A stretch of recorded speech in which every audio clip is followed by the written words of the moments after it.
கலைஞருக்கு எகேன்ஸ்டாக எதிர்ப்பான ஒரு அலை ஒன்று உருவாயிடுச்சு. உருவான போது தான் எம்ஜிஆர் கட்சியில் பல பேர்த்துக்கு கட்சி விட்டு போகவும் முடியல, இருக்கவும் முடியல, அந்த அளவுக்கு போயிடுச்சு. அப்போ தான் எம்ஜிஆர் ஒரு சிக்கலில் சிக்கினார். அப்போ பாலதண்டாயுதம், மோகன் குமாரமங்கலம், கல்யாண சுந்தரம் இவங்க 3 பேரும் சேர்ந்து காங்கிரஸில் மோகன் குமாரமங்கலம் போய் ஜாயின் பண்ணிட்டார். கம்யூனிஸ்டுகள் அப்படியே காங்கிரஸுக்குள்ளார ஊடுருவினார். திராவிட இயக்கத்தை அழிச்சாதான் கம்யூனிஸ்டுகள் வளர முடியுங்கிறது அவங்களுடைய சித்தாந்தம். கட்சி ஆரம்பிச்சதுக்கு அப்புறம் இந்திரா காங்கிரஸ் என்னாச்சுன்னா, அவர் என்ன நினைச்சாங்கன்னா, நம்ம இன்னும் கொஞ்சம் மிரட்டோம்னா இவர் கொஞ்சம் கொஞ்சமாக கட்சி ஆரம்பிச்சுட்டு இந்திரா காந்தியோட காங்கிரஸோட சேர்ந்துருவார், எம்ஜிஆருடைய ரசிகர்கள் பூரா இங்கே வந்துருவாங்கங்கிறது கணக்கு. எம்ஜிஆர் அவங்க விரல கண்ணில் விரல விட்டு தனி கட்சி ஆரம்பிச்சு. திண்டுக்கல் தேர்தலில் உளுந்த வாக்குகளை பார்த்தாரு, மக்கள் நம்ம ஏற்றுக்கிட்டாங்க, இவங்க கிட்ட ஏன்டா நம்ம இருக்கிறதுன்னு சொல்லிட்டு அப்படின்னு மிகப்பெரிய ராஜதந்திர தோல்வி, இந்திரா காந்தியினுடைய ராஜதந்திர தோல்வி. எம்ஜிஆரை கட்சி விட்டு பிரித்து இன்னொரு கட்சி ஆரம்பிச்சு. அது காமராஜர் கிளீனா சொன்னார், விட்டுருந்தா அவங்களே அழிஞ்சு போயிருப்பாங்க. அந்த அளவுக்கு அவங்க கட்சி செல்வாக்கு இழந்திருந்துச்சு. இந்த அம்மா அவங்கள 2ஆ பிரித்து அவர் அந்த கட்சியை காப்பாற்றிட்டார்.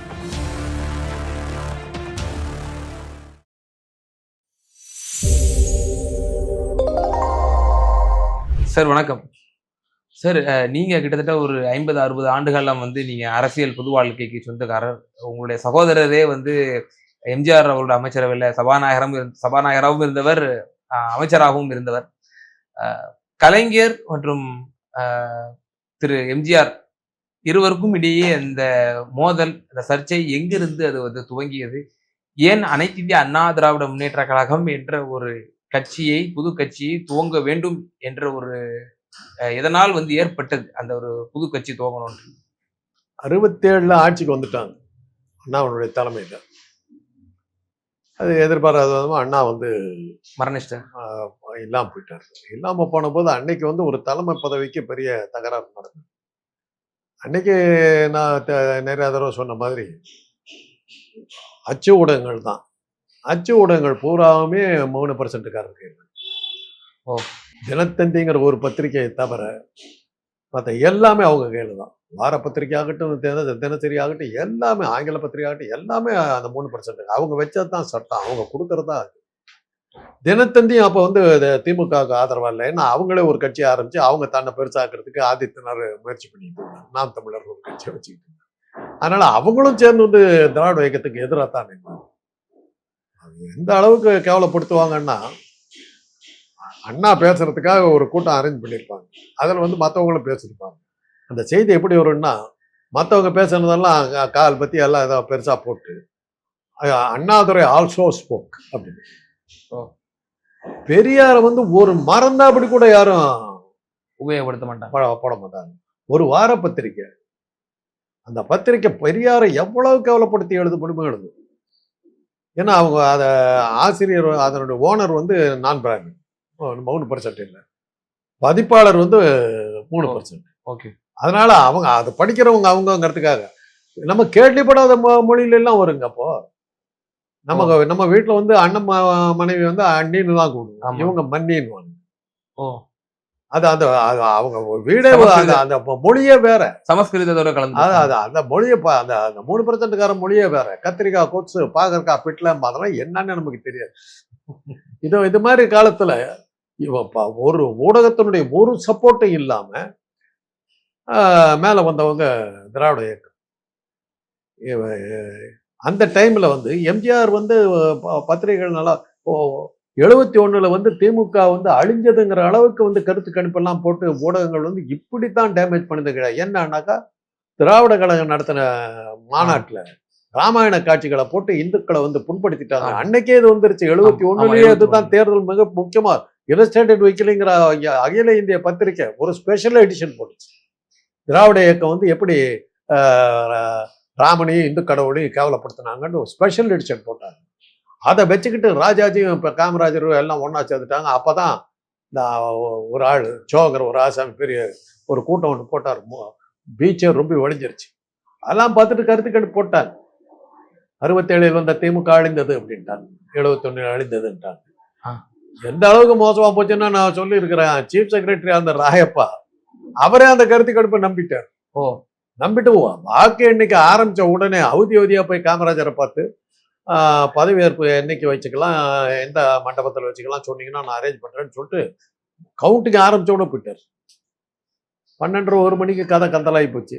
ராத்திரி 1 மணிக்கு 15 இடத்துக்கு காங்கிரஸ் போயிடுச்சு. எதிர்கட்சி அவரை கொடுத்து கூட இல்லாம போச்சு. 184 இடங்கள் இதுவே கண்டிராத மாபெரும் வெற்றி வந்து அவர் வெற்றி. இன்னைக்கு ஒரு அந்த ரெக்கார்டை பிரேக் பண்ண முடியும். அதனுடைய விளைவு என்னாச்சுன்னா, கலைஞர் பல கட்சியினரை வந்து கலந்துக்காம சில தன்னிச்சையா சில முடிவுகள்லாம் எடுக்க ஆரம்பிச்சார். ஓ அது அன்னைக்கு வந்து மக்கள் மத்தியில கலைஞருக்கு எகேன்ஸ்டா எதிர்ப்பான ஒரு அலை ஒன்று உருவாயிடுச்சு. உருவான போது தான் எம்ஜிஆர் கட்சியில பல பேர்த்துக்கு கட்சி விட்டு போகவும் முடியல, இருக்கவும் முடியல, அந்த அளவுக்கு போயிடுச்சு.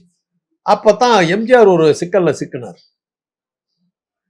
அப்போ வந்து பாலதண்டாயுதம், மோகன் குமாரமங்கலம், கல்யாண சுந்தரம் இவங்க 3 பேரும் சேர்ந்து காங்கிரஸ்ல வந்து மோகன் குமாரமங்கலம் போய் ஜாயின் பண்ணிட்டார். கம்யூனிஸ்டுகள் அப்படியே காங்கிரஸுக்குள்ளார ஊடுருவினாங்க. திராவிட இயக்கத்தை அழிச்சாதான் கம்யூனிஸ்டுகள் வளர முடியுங்கிறது அவங்களுடைய சித்தாந்தம். அதனால வந்து மோகன் குமாரமங்கலம் இவங்க 3 பேர் சேர்ந்து தான் இந்திரா காந்தி கிட்ட எம்ஜிஆர் கட்சியை விட்டு வெளியே கொண்டு வந்துட்டோம்னா திமுக காலி ஆயிடும் அப்படின்னு சொல்லிட்டு ஒரு ஐடியா கொடுத்தாங்க. எப்படி வெளியே கொண்டு வரதுன்னு போது அவர் வந்து ஒரு ஃபெராங்கிற வந்து அந்நிய செலாவணி சம்பந்தப்பட்ட ஒரு சட்டத்தின் கீழே எம்ஜிஆர் வந்து ஒரு தப்பு பண்ணி மாட்டிக்கிட்டார். தப்பு பண்ணாருன்னா ஒன்றும் அல்பம், ஒரு $2000 உலகம் சுட்டு வாலிபன் படத்துக்காக அவசரத்துக்கு கைமாத்தா அந்த ஒரு சீன் எடுக்கிறதுக்கு ஒரு $2000 தேவைப்படுதுன்னு அப்படி கைமாத்தா வாங்கினார். ஒன்று கூட இல்லை. அதை எப்படியோ கண்டுபிடிச்சு ஃபெராவில் உள்ள தள்ளிடுவோன்ட்டார். ஃபெராவில் உள்ள தள்ளுறோன்னா அந்த சட்டத்தில் என்ன ஒரு இதுன்னா, அச்சுறுத்தி எந்த வகையான விசாரணை இல்லாமல் 3 வருஷம் உள்ள வைக்கணும் ஜெயில். எந்த விசாரணையும் கிடையாது. 3 வருஷம் ஜெயிலில் இருந்த பிறகு தான் கேஸே ஆரம்பிப்பார். அதான் ஃபெரா. அச்சுறுத்தியது யாரு சார்? அச்சுறுத்தியது இந்திரா காந்தி, இந்திரா அரசாங்கம். ஓகே. அதை போட்ட உடனே இவருக்கு என்ன பண்றதுன்னு தெரியல. அதுக்கு இது பண்ணும்போது கட்சியை ஓடாடினாங்க. இந்திரா காந்தியினுடைய தூண்டுதலின் பேர்ல தான் அந்த இதுல தான் வெளியே வந்தார். அதுல என்னாச்சுன்னா, அன்னைக்கு வந்து கலைஞருடைய செல்வாக்கு சரிஞ்சுக்கிட்டு கீழே உழுவுது. உடனே தான் இவங்க வந்து அப்பதான் இந்த சர்க்காரியா கமிஷன்லாம் போனது. அது ஒரு ஊர்வலம்லாம் போனாங்க. காங்கிரஸ்காரர்கள் மிகப்பெரிய சப்போர்ட்டோட அந்த ஊர்வலம் அண்ணா சாலையை கிடிதாங்கி போற அளவுக்கு பெரிய ஊர்வலம். அதுக்கு பிறகுதான் அவர் கட்சி ஆரம்பிச்சார். கட்சி ஆரம்பிச்சதுக்கு அப்புறம் இந்திரா காங்கிரஸ் என்னாச்சுன்னா, அவர் என்ன நினைச்சாங்கன்னா, நம்ம இன்னும் கொஞ்சம் மிரட்டோம்னா இவர் கொஞ்சம் கொஞ்சமா கட்சி ஆரம்பிச்சுட்டு இந்திரா காந்தியோட காங்கிரஸோட சேர்ந்துருவார். எம்ஜிஆருடைய ரசிகர்கள் பூரா இங்க வந்துருவாங்கங்கிறது கணக்கு. எம்ஜிஆர் அவங்க கண்ணில் விரல விட்டு தனி கட்சி ஆரம்பிச்சிட்டார். திண்டுக்கல் தேர்தலில் வந்த உளுந்த வாக்குகளை பார்த்தார். மக்கள் நம்ம ஏத்துக்கிட்டாங்க, இவங்க கிட்ட ஏன்டா போய் நம்ம இருக்கிறதுன்னு சொல்லிட்டு அப்படியே நின்ட்டார். ஆக இந்திரா காங்கிரஸ் ஒரு எதிரிக்கு பதிலாக 2 எதிரி உருவாக்கிட்டு மாட்டிக்கிட்டாங்க. அப்படித்தான் அவங்க கல்யாணம். ஓகே. மிகப்பெரிய ராஜதந்திர தோல்வி, இந்திரா காந்தியினுடைய ராஜதந்திர தோல்வி. எம்ஜிஆரை கட்சி விட்டு பிரிச்சு இன்னொரு கட்சி ஆரம்பிச்சு. அது காமராஜர் கிளீனா சொன்னார். விட்டுருந்தா அவங்களே அழிஞ்சு போயிருப்பாங்க. அந்த அளவுக்கு அவங்க கட்சி செல்வாக்கு இழந்திருந்தது. இந்த அம்மா அவங்கள 2ஆ பிரிச்சு அவர் அந்த கட்சியை காப்பாற்றி விட்டார். ஒரே குட்டைகள் ஊறிய மட்டைகள் கிளீனா சொல்லிட்டார். அவருடைய வளர்ச்சியை நீங்க இனிமேல் தடுக்க முடியாது கணிச்சு சொல்லிட்டாரு. அதனுடைய விளைவு அதுக்கு அன்னைக்கு அந்த 67 தோர்த்த காமராஜர் அதுக்கு பிறகு அரசியலுக்கு வர முடியாத அளவுக்கு இந்திரா காந்தி நடத்தின பாலிடிக்ஸ்ல அவரும் சேர்ந்து உழுந்து எல்லாம் கல்யாணம். அப்படிதான் காங்கிரஸ் போனதுக்கு காரணம். அது உண்மையை சொல்ல போனாக்கா, எம்ஜிஆர் வெளியில போனப்புறம் அவர் தீவிரமா காங்கிரஸோட சப்போர்ட் பண்ணிட்டு போவார்னு பார்த்தா அவர் தீவிரமா திராவிட இயக்கமா மாறினார். சஞ்சய் காந்தி எடுத்து அறிக்கை விட்ட ஒரே ஆள் இல்லை இந்தியாவில். இந்திய அரசியல் தலைவர்கள்ல சஞ்சய் காந்திக்கு எகேன்ஸ்டா 2 தலைவர்களை மக்கள் ஏற்றுக்கொள்ள மாட்டார்கள். நீ பிரதம மந்திரியா உன் மகன் காங்கிரஸ் சொல்லணும் அப்படின்னு அவர் ஒருத்தர் தான் அந்த அறிக்கை விட்டார். அந்த அளவுக்கு தைரியமா இருந்தார். அப்பதான் அவங்க புரிஞ்சுக்கிட்டாங்க, நாமளா வந்து இன்னொரு பூதத்தை கிளப்பி விட்டு ஒரு பூதத்துக்கு பதிலாக 2 பூதத்தை கிளப்பி விட்டோங்கிறது அவங்களுக்கு புரிஞ்சது. இந்திரா காங்கிரஸுடைய மிகப்பெரிய தோல்வி. இந்திரா காங்கிரஸ் தமிழ்நாட்டில் காணாம போனதுக்கு காரணம் எம்ஜிஆர் 2ஆ பிரிச்சு விட்டார். அவரை ப்ரூவ் பண்ணாரு. அதுக்கப்புறம் அவரோட வந்து வெற்றிகள் வந்துகிட்டே இருந்தது. ஆனா அதுல என்ன வேடிக்கைன்னாக்கா, தமிழ்நாடு சட்டமன்றத்துல தான் அவர் ஜெயிச்சாரு ஒழிய உள்ளாட்சி தேர்தலில் தோல்வி, நாடாளுமன்ற தேர்தலில் தோல்வி. 80 நாடாளுமன்ற தேர்தலில் எதுலையுமே அவர் 3 நாடாளுமன்ற தேர்தலே அவர் ஜெயிக்கல. இப்போ உள்ளாட்சி தேர்தலில் முனிசிபாலிட்டி ஒன்றுல கூட அவர் இல்லை, உள்ள கூட அவர் இல்லை. சட்டமன்றத்துல மாத்திரம் தான் அவர் ஜெயிச்சார், மிச்சம் எல்லாத்தையுமே தோத்தார். அதுலயும் நீங்க பாத்தீங்கன்னா ஒவ்வொருத்தரையும் 1,00,000 வாக்குகள்ல ஜெயிச்சாருனாக்க அடுத்த தடவை பாத்தீங்கன்னா 80,000 வாக்குகள், அடுத்த அப்படி 3வது தடவை ஜெயிக்கும் பாத்தீங்கன்னா 50,000 வாக்குகள். படிப்படியா குறைஞ்சிக்கணும். கடைசியா வந்து வரும் உடம்பு சரியில்லாம படுக்காம போயிருந்தாக்கா, ஆரோக்கியமா இருந்திருந்தாக்கா தோத்து போயிருப்பாருங்கிறதா அந்த அளவுக்கு அவருடைய செல்வாக்கு சரியா இருந்துச்சு. இப்போ சார், அவர் பொதுவெளியில வந்து பொருளாளராக இருக்கும்போது கணக்கு கேட்டாரு, இதுதான் முக்கியமான காரணம்னு சொல்லி வெளிப்படையா சொல்லப்படுது. அதுல என்ன சார் பின்னணி? அதை வச்சு 3% அதை பெருசாக்குனாங்க. அப்போ ஒரு கேள்வி கலைஞர் கேட்டார், கணக்கை யார் கொடுக்கணும் அப்படின்னு. பொருளாளர் அவரே கணக்கு கேட்டா என்ன அர்த்தம்னாரு.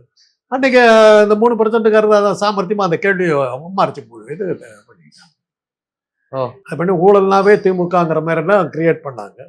அது இன்னைக்கு ஒரு சர்க்காரியான்றாங்க. சர்க்காரியா கமிஷன் இன்னைக்கு இருக்குது, இன்னைக்கு வரல அந்த கேஸை ஒன்றும் பண்ண முடியல. எப்பவும் பாருங்க, சில அதி மேதாவிகள் சொல்லுவாங்க, உன்னுடைய ஆட்சி எதனால கலைக்கப்பட்டது? சர்க்காரியா கமிஷனுக்கா? இவன் இந்த மூலகட்ட முட்டத்துக்கு நம்ம எத்தனை தடவை சொல்றது? சர்க்காரியா கமிஷனுக்கு அதுக்கு என்ன சம்பந்தம்? எதுக்காக கலைக்கப்பட்டது சார்? எமர்ஜென்சியை எதிர்த்தாரு, அதனாலதான் குஜராத்தையும் தமிழ்நாட்டையும் கலைச்சாங்க. சொன்னச்சு இல்ல, 2 தீவுகள் இந்தியா விட்டு தனியாக போய்விட்டன. குஜராத் ஒண்ணு, தமிழ்நாடு ஒண்ணு. 2 கவர்மெண்ட்டையும் கலைச்சாங்க. எமர்ஜென்சிக்காக தான் கலைச்சாங்க. அதை இந்த 3%காரங்க அது வந்து சர்க்காரியா ஊழலுக்காக, அதுதான் ஒரு சமீபத்தில் ஒரு டிவியில கேட்டாங்க. நான் சொன்னேன், ஊழல் குற்றச்சாட்டில் முதலாக இந்தியாவில் பதவி இழந்தவர் ஒரு ஐயங்கார், கோபால்சாமி ஐயங்கார், ரயில்வே அமைச்சர். அவர் தான் முதலாக ஊழல் குற்றச்சாட்டுக்காக மந்திரி பதவியிலிருந்து நீக்கப்பட்டவர். அடுத்தது உலக புகழ் பெற்ற முந்திரா கேஸ், முந்திரா ஊழலில் சிக்கி பதவி நீக்கம் செய்யப்பட்டவர் டி கிருஷ்ணமாச்சாரி. பிரதம மந்திரிகளில் ஊழல் குற்றச்சாட்டுக்காக நீதிமன்றத்தில் போய் நின்று வழக்காட வேண்டிய அக்யூஸ் நின்றவர் வந்து நரசிம்ம ராவ், பிரதம மந்திரி. ஊழல் குற்றச்சாட்டு நிரூபிக்கப்பட்டு ஏவன் குற்றவாளி ஜெயிலுக்கு போன முதலமைச்சர் தமிழ்நாட்டு ஒரே முதலமைச்சர் ஜெயலலிதா.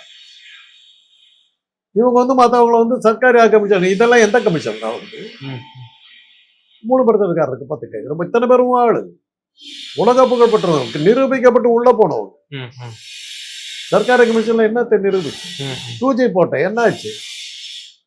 இப்படியெல்லாம் அந்த 3%காரங்களும் திராவிட இயக்கங்களை வந்து கேவலப்படுத்தி பேசிக்கிட்டு சமாளிக்க பாக்குறாங்க. திருட்டு வேலை எல்லாமே புறவி ஜாதிய பாரதியார் அழகா சொன்னார், சூதுமிக செய்வான் பார்ப்பான், பணம் வருகிறது என்று உடலும் வேர்ப்பான். அவங்க ஜாதிக்காரர்கள் எழுதுங்க, சூதுமிக செய்வான் பார்ப்பான், பணம் வருகிறது என்று உடலும் வேர்ப்பான். பாரதியார் எழுது, அதுதான் உங்களுக்கு சமர்ப்பிக்க பாரதியார் வார்த்தைகள் தான். எம்ஜிஆர் அவர்கள் தனி கட்சியை துவங்கி பிரிந்த பிறகும் கூட சேர்வதற்கான பல முன்னெடுக்கப்பட்டது அப்படின்னு சஞ்சீவ் ரெட்டி எல்லாம் வந்தாங்க, முன்னெடுத்தாங்கன்னு சொல்லப்படுது. சஞ்சீவ் ரெட்டி வந்தாரு, அப்புறம் யாரும் அதே போல பிஜு பட்நாயக் அவர்களும் பட்நாயக் வந்து முயற்சி எடுத்தாரு. அது என்னென்ன நடந்துச்சு சார்? அது உட்லன் சோட்டல் தான் அதனால நடந்தது. 2 பேருக்குமே அதுல இன்ட்ரெஸ்ட் இல்லை. அதுல என்னன்னா, இப்படி வந்ததுனால ஒரு திராவிட இயக்கத்தை காப்பாத்திட்டார். கலைஞரும் ஒரு 2 பேரும் நீ ஒண்ணு நீ இல்லாட்டி நான் அப்படிங்கிற மாதிரி போச்சு. எம்ஜிஆர் சிவாஜி கணேசன் மாதிரி, ஜெய்சங்கர் ரவிச்சந்திரன் மாதிரி, கமல் ரஜினி மாதிரி அந்த போட்டி நல்லா வந்துருச்சு. ஆக அதனுடைய விளைவு இந்த தமிழ்நாடு அரசியல் வந்து இவங்க 2 பேருக்கு மத்தியில நின்றுச்சு. சேர்ந்திருந்தாங்கன்னா இவர் மேல இருந்த குற்றச்சாட்டு அவர் மேலேயும், அவர் மேல இருந்த குற்றச்சாட்டு இவர் மேல வந்து 2 பேருமே காலியா இருந்தப்போ திராவிட இயக்கமே போயிட்டு. அப்போ அந்த இன்னைக்கு ஒரு இந்த திமுக அந்த திராவிட இயக்கங்கள் நின்றுகிட்டு இருக்கிறதுக்கு காரணம் அண்ணா திமுகன்னு ஒண்ணு உருவாக்கி அங்க ஒரு பக்கத்தை கொண்டு போயிட்டார். அண்ணா படத்தை எல்லாம் வச்சு கொடி ஏற்றிக்கிட்டாரு. இன்னைக்கு வரணும் பாருங்க, யார் கட்சி ஆரம்பிச்சாலும் திராவிடங்கிற பேரை விட்டுட்டு கட்சியை ஆரம்பிக்க முடியல. விஜயகாந்த் கட்சியை ஆரம்பிக்கிறாரு, தேசிய முற்போக்கு திராவிட கழகங்கிறாரு. இவரு ஆரம்பிக்கிறாரு, வைகோ ஆரம்பிக்கிறாரு, மறுமலர்ச்சி திராவிட கழகம். அன்னைக்கு 2 பேரும் ஒன்னா சேர்ந்து இருந்தாங்கன்னா இவர் மேல இருக்கிற குற்றங்கள் அவர் மேலேயும், அவர் மேல இருக்கிற குற்றங்கள் இவர் மேலேயும் வந்து கட்சியை காணாம போயிருக்கு. தனித்தனியா இருந்ததுனாலதான் 67 வந்த இயக்கங்கள் இன்னைக்கு ஒண்ணு இருக்குது. இன்னும் பல யார் கட்சி ஆரம்பிச்சாலும் பாத்தீங்கன்னாக்கா திராவிடங்கிற பேரை விட்டுட்டு ஆரம்பிக்க முடியல. யாரோ நடுவுல ஒரு அரை படத்தை எடுத்துக்கிட்டு வந்து சில அறவை கட்ட ஆசாமிகள்லாம் வந்து தமிழ்நாட்டு அரசியல்ல கூத்தடிச்சு பார்த்தாங்க.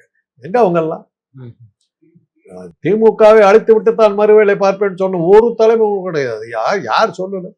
காமராஜர் சொல்லியா? ராஜாஜி சொல்லலையா? யார் சொல்லல? எல்லாம் எங்க போனாங்க? சொன்னவங்க எல்லாம் காணாம போயிட்டாங்க. அப்ப இணையாமல் இரு துருவ அரசியல் இருந்ததே வந்து தமிழகத்திற்கு ஒரு நன்மை பயத்திற்கு கடந்த 6 நூற்றாண்டுகள்ல சொல்றீங்க. ஆமா, அவங்க பிரிஞ்சதுனாலதான் அந்த கட்சியை நீடிச்சு நின்றுச்சு.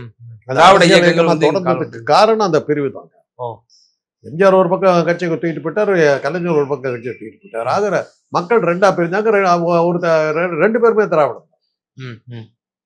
அண்ணாதான் 2 பேத்துக்கு பொதுவான தலைவர். இந்த தலைவனை ஏத்துக்கிட்டு அங்க போயிட்டாங்க, அந்த தலைவனை ஏத்து போயிட்டாங்க. 2 பேத்துக்கு பொதுவா இருந்தது அண்ணாவும் பெரியார். அவர்களுக்குள்ளதான் இருக்கு.